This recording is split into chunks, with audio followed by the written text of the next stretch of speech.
First item on the agenda is the approval of the minutes from the October 25th meeting and the November 3rd, 2010 Commissioners Court meetings. Do I have a motion? Okay, we have a motion to approve. Do we have a second? Second. Motion second. All in favor, show of hands. Passes 4-0. We want to go to the next page on the agenda to item number 7. Individuals here, attorneys are here for the county road construction or the construction of a gate on County Road. Good morning. Kerry McLean on behalf of the property owner Brad Grice. Mr. Grice owns property out in Bishop Estates, Unit Number 2. He is seeking the Commissioner Court approval to erect a gate to have access to a neighborhood county road pursuant to Section 251.010 of the Transportation Code. This is so he can have better access, especially during inclement weather. It is he will represent, and he's here if he needs to answer any questions, but he represents that he will comply with the terms of the code in the erecting of the gate so that it will satisfy all those requirements. Okay. What type of fence is there currently? Right now, I believe it's an old barbed wire fence. That's what we think. I've spoken with Mr. Compston, who said he didn't have any problem with it, and Mr. Kemp as well. We talked about the code and visited with him. But we're here if you have any questions about the need or requirements for the gate or anything. I have a couple of comments. If we're going to put a gate in there, I think the gate should remain unlocked, or at least access for our fire department to enter through, rather than them have to, a gate is a little stronger structure than a barbed wire fence. So if that gate were locked, we'd have a little bit of a hard time getting the fire truck through there or whatever. We needed to shuttle water a shorter distance. So I don't believe my suggestion would be that the gate would remain unlocked, accessible. Do you have any problem with that? No, he said that'd be fine. Okay. And this is right now it is a temporary cul-de-sac there, so it there's not a thorough way through that area right now, despite the fence, but it would make it better access for the county and for him individually. Roger, there's not a curb or anything there, is there, on the back of that cul-de-sac? No. Okay. Okay. I don't see any reason not to put a gate there. Comment from anyone? We have a motion to approve. Judge, I move that we approve the construction of the gate, County Road 600 headquarters, as authorized by Section 251.010 Transportation Code. Do we have a second? I'll second. Motion second. All in favor of the construction gate? Show of hands. Abstain. Passes 3-0-1. Thank you. May I be excused? Thank you, sir.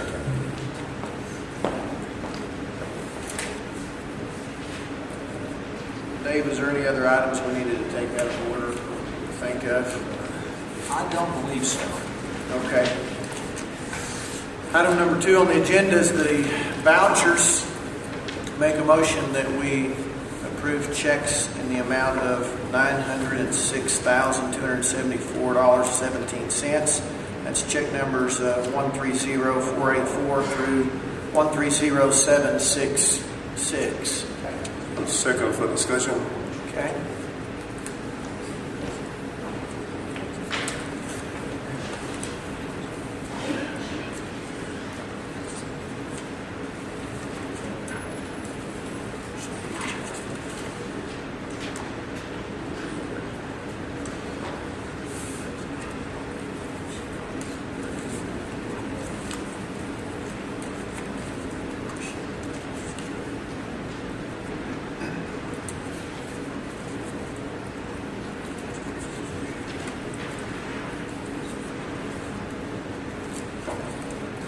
We're not talking any business of the alley. We're just passing on a little personal tidbits.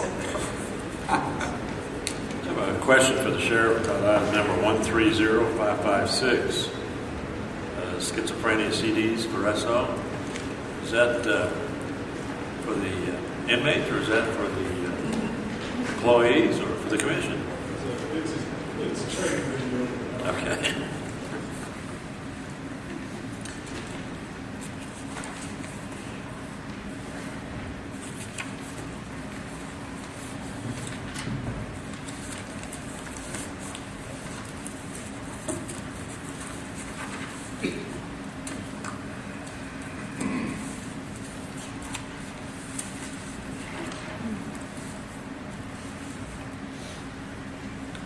Any other questions, comments? Oh, and I have a comment. This right here is going to get us in trouble again. We've got items here that are not to be calling for, there's unnecessary. I don't want to be here to pinpoint every one of them, but there's unnecessary expenditures here. And we need to stop this. If not, people are going to pay taxes for this thing. We need to pay our bills and do what we can do and use it when we need to use it. If you need it, do it. If you don't, stay away from it. But there's a lot of here. Thank you. It is a larger amount than we normally approve, but that's due to our construction of the courthouse renovation. That's the reason that one of the reasons that the amount is increased. Understand, Judge. But there is, I do agree with you too. There's some items here that are not necessary. I mean, they should be there, but there are. Those credit cards are going to give us in trouble. Oh, I've said that before, and I will just keep on saying, I don't use them. I used to use them, and I always was in debt. We need to get off that. Keep your hands off of me. You don't need to. There's some items in there that obviously should have taken place. However, if they're in a budget of the individuals, not a whole lot we can do about it. That's the problem. Once it's approved and in the budget, we have to remember that at budget time. Well, as Mr. Perez said, there's some things in there that shouldn't be there, but we don't have any control over. Yeah. I think the control that it's the auditors do a good job and the whole thing, but they can't stop everything. You know, the first thing they say, well, we have it in our budget, but that's not the way to make business. If you need it, fine. If you don't. And the taxpayers paying this legislature. We need to watch our money. It's going to be a lot tough next year. Thank you, Judge. Okay. We have a motion, second. All in favor, show of hands. Oh, Passes 3-1. Insurance report, to recognize the insurance report. Any comments on that insurance report?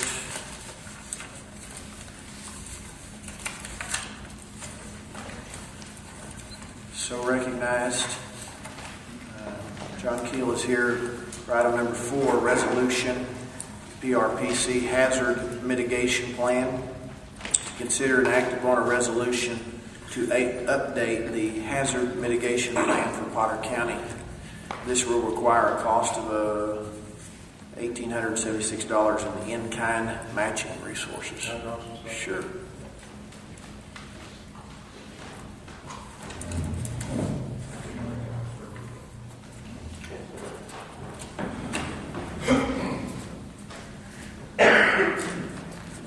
Good morning. Morning. 5 years ago, or nearly 5 years ago now, the first hazard mitigation plan was developed for Amarillo, Potter, Randall County. And at the same time, or shortly thereafter, we developed similar documents for all the other jurisdictions in the Panhandle region.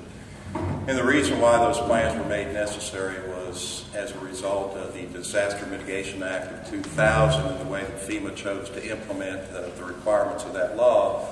basically saying from that point forward, after November 2003, I believe it was, that in order to get any of the hazard mitigation grant program funds that FEMA administered, a jurisdiction would first have to have a FEMA-approved hazard mitigation plan, which was a document that was prepared for Potter County as part of the Amarillo-Potter Randall County mitigation plan. Those plans have to be updated every 5 years in order for the jurisdictions to maintain their eligibility to receive grant funding through the FEMA programs. What I just gave you was just one example of how your mitigation plan has benefited the county in the 4.5 years, or nearly 4.5 years now, since that plan has been in effect. Several years ago, the PRPC operated a residential safe room shelter program, and that's a listing of the shelters that were funded in Potter, Randall, City of Amarillo. That does not include the other 150 shelters that were installed by the City of Amarillo that was running a program simultaneous to the program that was being run at the regional level. And that's just, like I said, one example of the way that your plan has benefited you. It goes beyond just being able to open up the door to grant funding. It's a good planning tool. It allows you to take a look at what your hazards and risks might be here in the county, and allows you to take a look at what you can do, whether it be through grant resources or local resources, to try to mitigate the potential damages that could be caused from those hazards and risks. The resolution that's before you today is basically a commitment to join yourself to the regional plan update process. Commissioner Kirkwood, I think you said that quite appropriately when you're talking about the cash in that resolution. That's not going to be hard cash. And Commissioner Perez, I think you'll appreciate this. That's just going to be sweat equity. That's people time. That's going to be the time spent by members, both Potter County, Randall County, City of Amarillo, sitting around a table and telling us what they need to have in the plan update. We can account for that time. That time becomes the match for the purposes of this project for the county.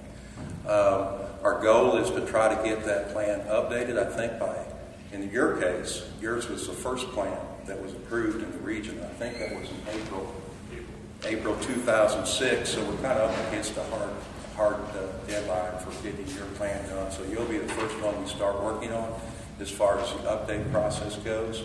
What we're going to do, though, is wait until we've gotten all the resolutions in from the jurisdictions within this planning area, the Potter, Randall, City of Amarillo planning area. Our next step will then be to ask you to consider what kind of membership you want to have on the mitigation action team. Road and Bridge superintendent would probably be a likely choice. Commissioners, you might want to have a presence on that as well, too. It really gives you some good insights into the types of hazards and risks that affect your county, and helps you in the brainstorming processes of what you can do to try to minimize those damages from future disaster events. So Kevin Starbuck, your emergency management coordinator, is here with us today as well, too. If you all have any questions about the resolution of the planning update process, we'd be happy to answer those for you now. John, in the past, have we had a commissioner that would actually sit on that committee? I believe we have, Commissioner. Okay. I believe we have. And we're talking about a span of maybe 3 or 4 different meetings. So the burden, although I know all your time is dear, the burden on your time should be fairly minimal. It'd be good for Commissioner Vaughn, in my opinion, to sit on that, because that's the area of his expertise. Oh, sure. Emergency management type stuff. You bet. What you've given us here is, as you said, just one example with these shelters. And I think, if I'm looking at this right, there's 658 shelters plus the 150. That's correct. From the city. So that's 800, a little more than 800 shelters that have been created through these funds, and so it's been a good use or a good return. It has been. It really has been. Are they continuing with the? Yes, we've got another application pending right now for another 350 shelters around the region. We also have another project that was just recently funded through this grant program to provide mass notification capabilities to all the jurisdictions in the Panhandle. And these are individual shelters at homeowners' properties? That's correct. That's correct. If the program's changing this next time around. Last time we could only match up to $2,500. This time we'll be able to match up to $300,000. We've also had a number of communities that have used these funds to construct community shelters, to update their outdoor warning systems. It's just been very beneficial to the Panhandle region. Is there a list of these shelters someplace where they're located? I've got all that information, yes, and we're mapping it. We try to be somewhat discreet. We provide that information to the emergency management coordinators so that if there is a tornado, they know where to go to check. If somebody happens to get lodged inside of their shelter, they know where to go to do a welfare check on them. Good. Sounds good. We have a motion to approve the resolution. Second. Okay, Commissioner Kelly approved it. And Commissioner Perez seconded it. Someone. That's all you know, you're nodding your head. So we have a motion, second. All in favor, show of hands. Passes 4-0. Workers' compensation insurance. Consider an act upon the renewal of the workers' compensation insurance with HRH and to take any appropriate action. I thought I saw Steve come. Steve, you want to explain that to us?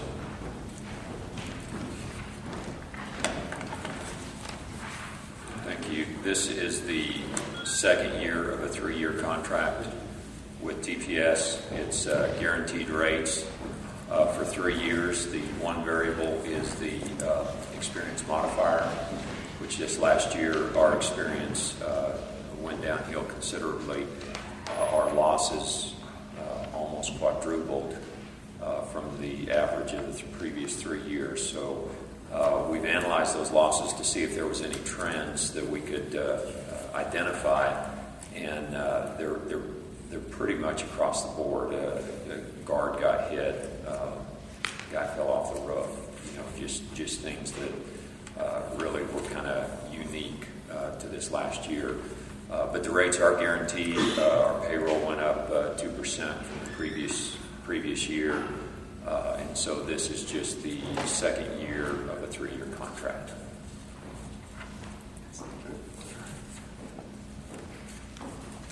Anybody have any questions? So rates went up 2%. The payroll went up 2%. Which affects The overall. the overall total dollars. Okay. Okay. We have a motion to approve the renewal of the workers' compensation insurance. Could we include in that, Commissioner, just for the record, authorizing Commissioner Kelly to sign as Judge Pro Tem, which I realize he's already done, but we want to keep it clean for the record. Yes. So Thank you. I'll make a motion to approve the renewal and to authorize Commissioner Kelly to sign as Judge Pro Tem. We have a second. Second. All in favor, show of hands. Passes 4-0.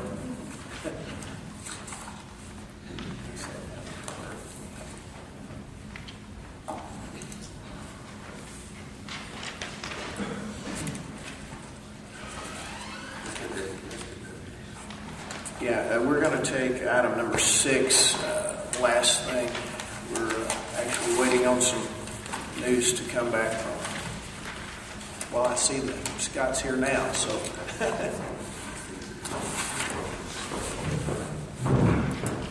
Scott, let's go ahead and give us the information that you have. I bring tidings from the wonderful world of court. Nothing happened this morning. It was one of those quizzically frustrating kind of things. The judge heard heard their arguments and ours. What I was asked to put forward to the court, which I will do, is that the court, if it is going to go ahead and award the lease, to do so conditionally depending on the outcome of the mediation this afternoon. The court did not enter a TRO this morning, nor Friday. Which is a temporary restraining order. Correct. It's difficult to judge. I believe the judge understands that our legal position is correct. Beyond that, anything I throw out about where he might go is speculation. But in any event, so I'm presenting that to you. I'm not presenting that to advocate that idea, but I did tell the court, I represented to the court that I would pass that along to you. He said he wanted to do that before the court, before he decided on which direction he was going to go in terms of a ruling. Now, I'm supposed to call him back at the end of the meeting today and let him know what's happening, and then we'll see where we are at that point. Okay. Just for the public and the media to know, Scott was at a hearing today concerning the former tenants of the Dillis Stadium, and they have filed suit against the filed a suit to really seek a temporary restraining order. That did not happen today. There's going to be another hearing. Right. Not really clear when that's going to happen. So based on that, if we go ahead and award today, it needs to be with the understanding that an injunction that it's conditional. And I did inform the judge that if he did in fact grant any kind of injunctive relief, we would be pursuing our appellate rights. Sure. So, and even maybe a loss of revenue that could be incurred from that. First thing we'd want to do is undo the injunction. And sure, then move from there. Okay. Do you have a recommendation for us, guys? I really haven't been in disagreement with how the court's handled things. And I did tell the judge that I felt that that the potential success of any mediation is going to be is going to be made much more difficult, because I believe there's a consensus that the well's sort of been poisoned in terms of goodwill with the Dillis, given their past history. And I think he understood that. But judges are in the business of trying to make litigants settle their own disputes before they have to make a decision. Something that comes to mind is what we heard from our attorneys here, was that Lawyer 101 is it's hard to make a claim for a contract when you are in breach of that contract. Yeah. So due to the fact that they still owe Potter County $75,000, they are in breach of that contract. How can they really sue us to make us adhere to the contract? The short answer to that is there's some creative lawyering going on their end. As a fundamental principle, you're right, and I agree with you. And I think ultimately there's a great likelihood the court would recognize that. But at this stage, what we've argued is that we don't even get there, because they haven't pursued any appropriate legal way that you go about suing the government.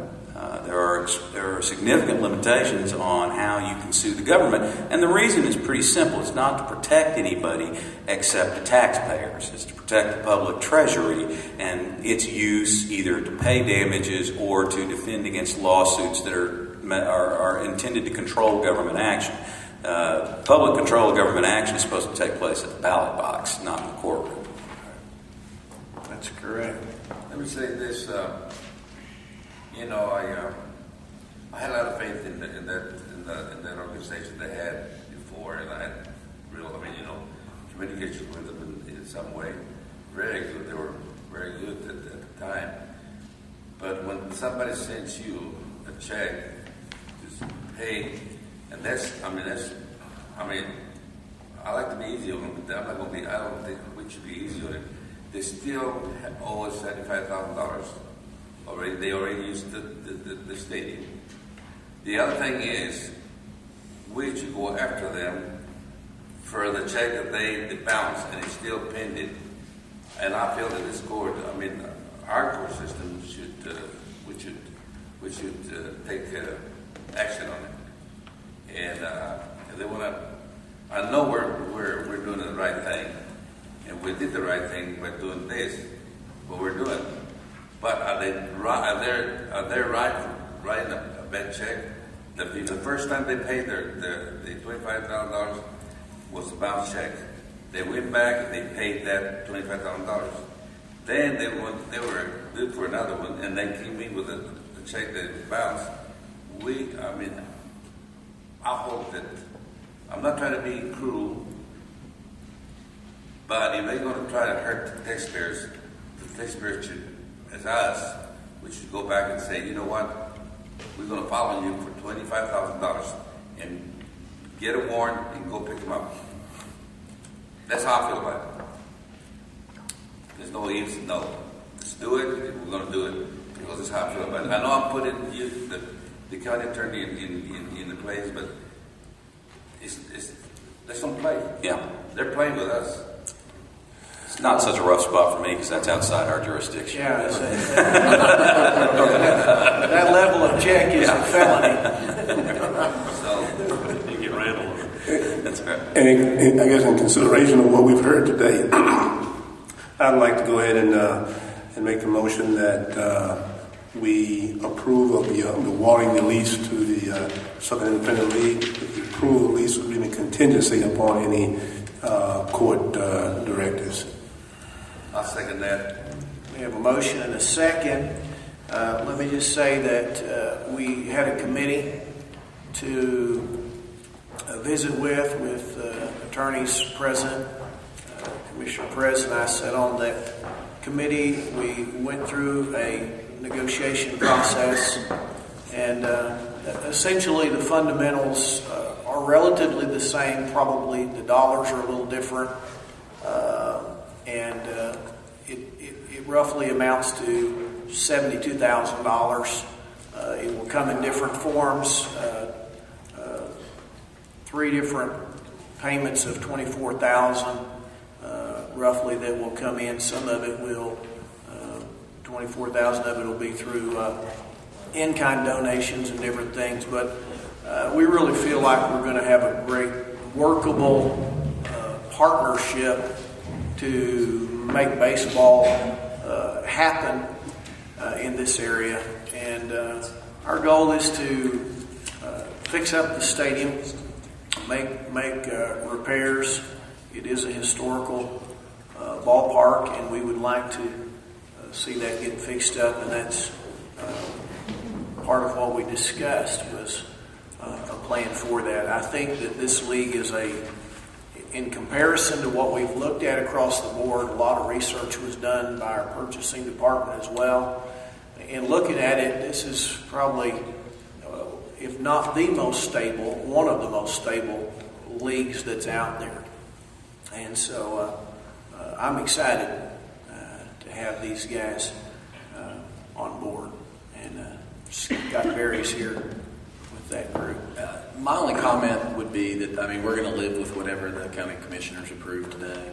I am a little bit concerned in the sense that we do have deadlines in terms of schedules and all that, and it's very difficult to enter into a lease agreement with a condition and go hire staff and sell season tickets and do all of that.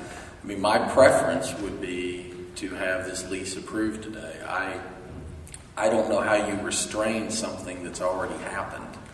I guess there may be a way to do that, but in my opinion, personally, it would be preferable for our organization. I am going to defer to the county attorneys. I almost think it's preferable from y'all's standpoint to approve an agreement when you don't have a restraining order, a temporary injunction, or anything against you. I don't have a problem. I think that's what we're doing is approving it. But please understand, if we get ordered by a district judge, I don't know that we have any choice. And we'll fight it as hard as we can. We'll fight it. We'll appeal.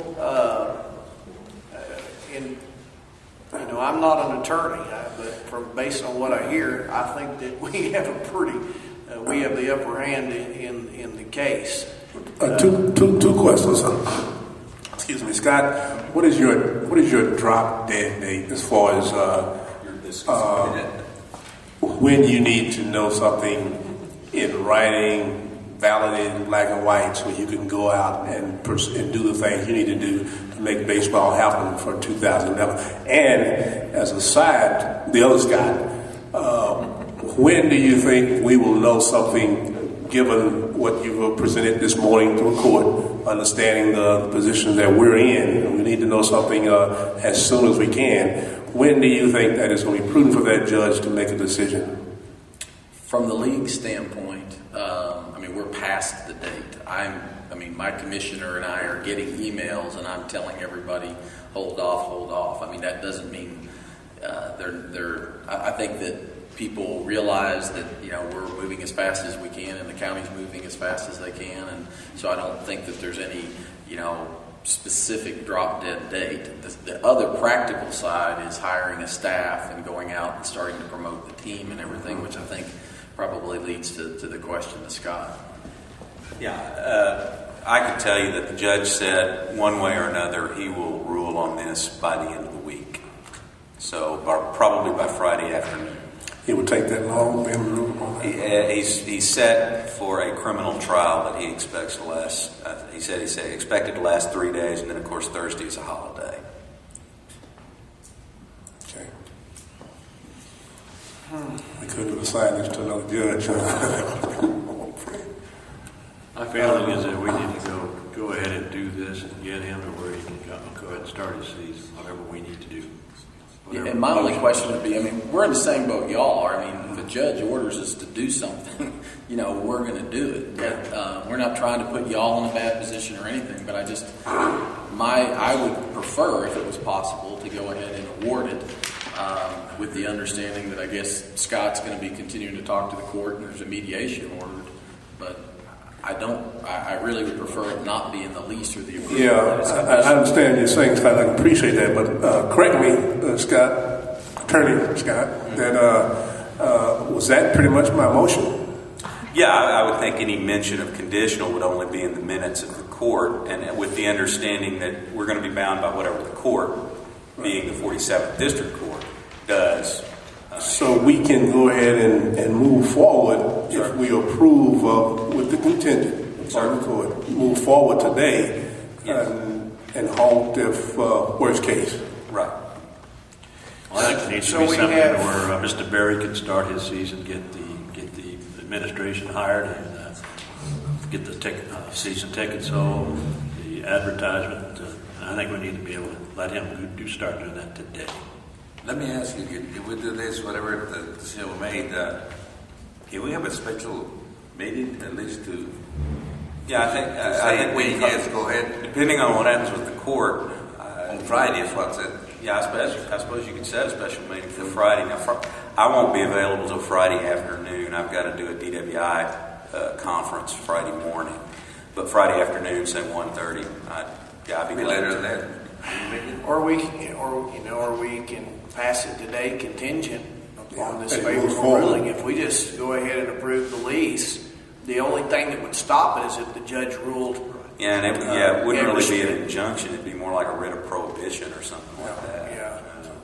I don't know if we'd need a special meeting, provided that we got the approval. I guess council could just call each of the commissioners and say, "Hey, there was no restraining order. We're moving forward." Yeah, let me put it this way: if something catastrophic happens, if the court were to issue some kind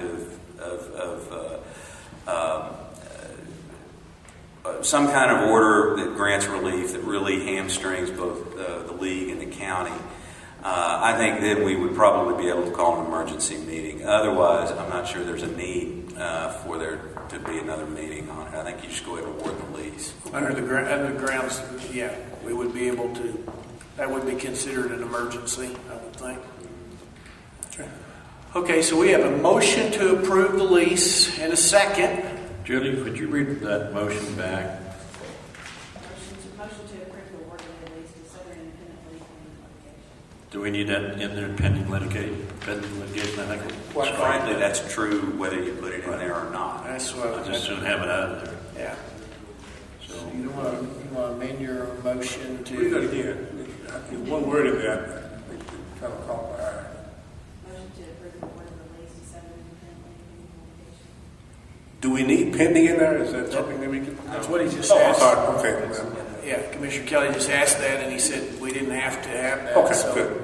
So if your motion could be amended just to approve the lease. So Could we get? I think we need to get the name right too. It's Southern Independent Baseball LLC. I think you said league. Yeah, Southern Independent Baseball. So it's an actual amend team. that to that. That's our organization. Okay. That would own the team. Southern Independent Baseball. Commissioner Perez, do you second that? Second. Could I add one more thing? This is no big deal. I just would like, I guess Commissioner Kirkwood or one of you authorized to sign the lease.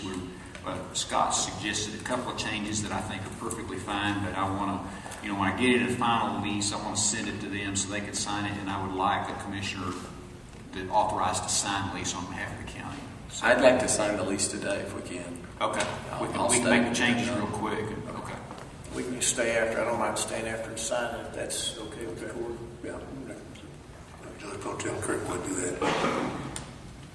Okay, we have a motion and a second authorizing me to sign the lease at the end. We have a first motion to Yes. Okay, I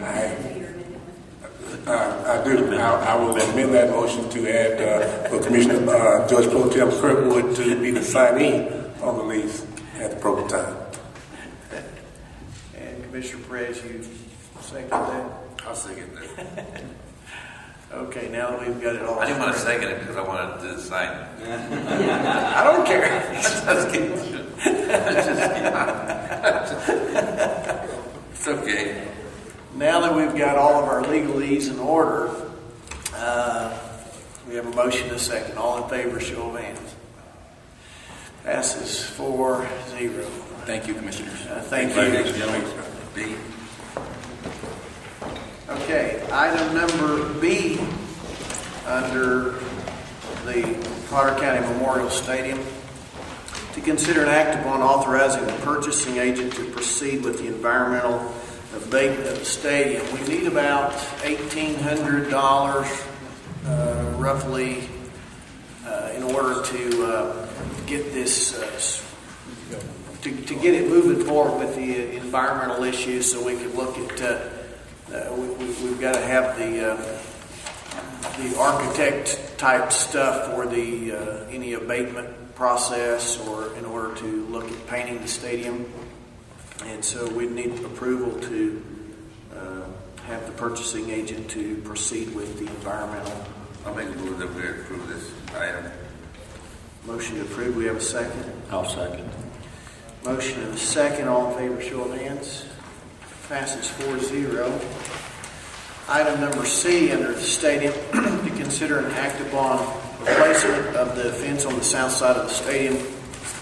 One of the issues that it's come up a couple of times, but in visiting with Scott Berry and them, there was a fence that was removed at one point. We need to put that back up for security for the stadium. They're going to need to bring equipment in there.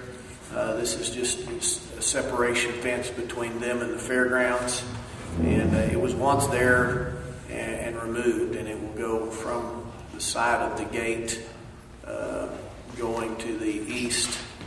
I don't know what that area is. It's probably 75 by 300 foot or something like that. Maybe it's 100 by 300, but Mike knows where that was at. And we need to put that fence back up. And we're just talking about a 6-foot chain link fence down through there. That plus the gates. And I guess one question I have, Paul, is about the funding of this. We have 130-some thousand in the stadium. I mean, if we take it out of that. Yeah, we'll take it out from the. Yeah. 37. We have over 100,000 in our capital projects fund that's available, and then we do have less than 25 in our general fund, which we usually set aside for emergencies throughout the year. So there are two different places we can look at There's financing this. not action. money in the stadium. Did we budget some money for the stadium itself? We were told on, in the general fund and in the capital projects Oh, fund. okay. So there is money available in both places. Do we know an estimate of how much that would? I can get with Sharon and we can go through and just get a contractor to come in. it's usually around like $10 a foot or something like that for a chain link. Okay. Do we need to decide today on where that money will be coming? Do we need to decide what venue that money will be coming out of? I think we already know where the money will come from. Yeah. Right, there's money budgeted in both the general and the capital projects. Right. I'm saying That'll be easier to determine when we do get some final Okay. expense amounts too. Just let the auditors take it We'll work it from out. the area that they think's best. As long as y'all approve it, we can. Both of them are applicable to the stadium. We've been budgeting for the stadium, so we have some good money there. So, Yeah, it's not a huge expense. Okay, we have a motion to approve the construction of putting this fence back up. Second. Okay, I'll make a motion. I'll make the one. I thought you made the motion. Oh, you did make a motion? No, I don't. Okay. Commissioner Perez made the motion. Commissioner Kelly seconded. All in favor of putting the fence up? Show of hands. Passes 4-0. Commissioner Kirkwood, just to make y'all aware, I presented this to each one of the commissioners. This was the comprehensive study inspection I did about 7-8 years ago. This is your grocery list of projects that you can decide if you want to do them or do not want to do them in order to bring that stadium back up to standard. Okay. How much is this grocery list going to cost? 7 years ago, it was around probably $3.2 million. A lot of groceries. That's a lot of groceries. A lot of groceries. We get the environmental thing moving forward. We can have some costs on what it'd be to take care of the rust and get some painting done out there. Have the stadium in shape for the season. Okay, item number 8, recovery. Thing from the last time you were here bidding, a couple of years ago or a year ago, to this morning, how's it feeling? It feels good. I'm glad that the county commissioners approved the lease and look forward to signing one later today. And go ahead. What does this mean? Where do you guys go from here on out with the contingency in there? Well, as I understand it, the contingency, there isn't really a contingency in the awarding of the lease, and that we're moving forward. We need to, get with our league and get certain approvals there. We need to assemble a front office and, get all of those actions taken care of so we'll be in a place to have ball in 2011. When do you expect to have a staff? I would like to hire a staff this week, or really hire a GM this week, and let the GM assemble his staff. And then I think between the league approvals and different things like that, we're probably looking, the 1st of December or something like that to have everything wrapped up where we have a lease signed, staff in place, and are ready to go. What about the players themselves? Are there any chance some of the Dillis players will play for you guys, or how does that work? No, I think there's a chance. One issue may be that they're under contract to the United League. So, to the extent they're under contract to the United League, those are United League players, and they've got all the rights on them. We wouldn't, attempt to get any of those players. But to the extent that, sometimes organizations will release players and, decide, hey, we really don't want them. I don't know what the situation is with the players other than former United League players that played in our league, and we pretty much get players from all over the country.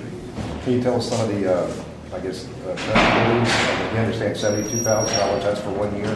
The basic terms of the lease are there's a $24,000 a year payment. There's $24,000 a year in contributions, upkeep improvements that we make to the stadium, and then we are with the county kind of putting together a Save the Stadium fund, and our obligation there on either funds or services or product contributed was $24,000 as well. So it's kind of a $72,000 package. Scott, have you guys talked about a team name yet? No, we haven't. I mean, we've kicked around some ideas, but I think more than likely we got to get a GM hired, and I would think there's a good possibility we'll, kind of do a name the team type of deal with the community to, both introduce our league and give them a chance to participate in the process. Have you had any contact or had any kind of contact at all or discussion with Downtown Amarillo Inc. about their plans for a stadium? I have not, other than I made one call to Melissa, I think 2 weeks ago, and just kind of talked to her casually for 15, 20 minutes. And I was really just getting up to speed on what she was trying to do. I wasn't involved in the process at all. It was just, trying to get an idea of what their vision was and what she's trying to accomplish and what her timetable is. And it really was more informational for me. And as I told her, we would be interested as the process developed, but we were submitting this proposal based upon playing baseball at Potter County Stadium.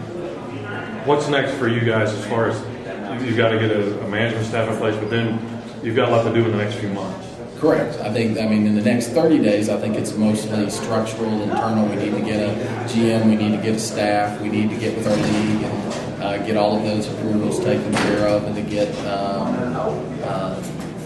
in addition to getting those approvals, really it's just getting with the league, getting our staff put together, and getting in a position to put something forward to the community about our schedule and sponsorships and tickets and things like that. Is Mark Lee one of the candidates for GM? Mark Lee is the leading candidate for GM. Give us a little background on Southern Independent Baseball in general, just kind of what league you guys have and all that. Well, Southern Independent Baseball is the name of our organization. We own the Shreveport-Bossier Captains. We've got rights to certain territories within the league. The league is the American Association of Professional Independent Baseball. And it is a great league. It is a combination of the old Central League and kind of the premier members of the Northern League. Now 14 teams right now with it consists, and there's a possibility we would like to expand even beyond the 14 number. It's going to kind of be as markets make themselves available, stadiums become available, things like that. Any idea which teams predominantly Amarillo is going to play? The southernmost teams? I think that Amarillo will probably play mostly the southern teams, but we'll also probably play the teams that are kind of in the southern of the country, like Wichita, Kansas City, Lincoln. I doubt that we have this first year as many games as any of the far teams. What about, I noticed last week you were talking to the Bengals League after you guys got the top rank. Any changes going to be interleague play between here close or Rondo? I don't think there'll be any interleague play. I was just talking to him about some ideas for the future with both these leagues.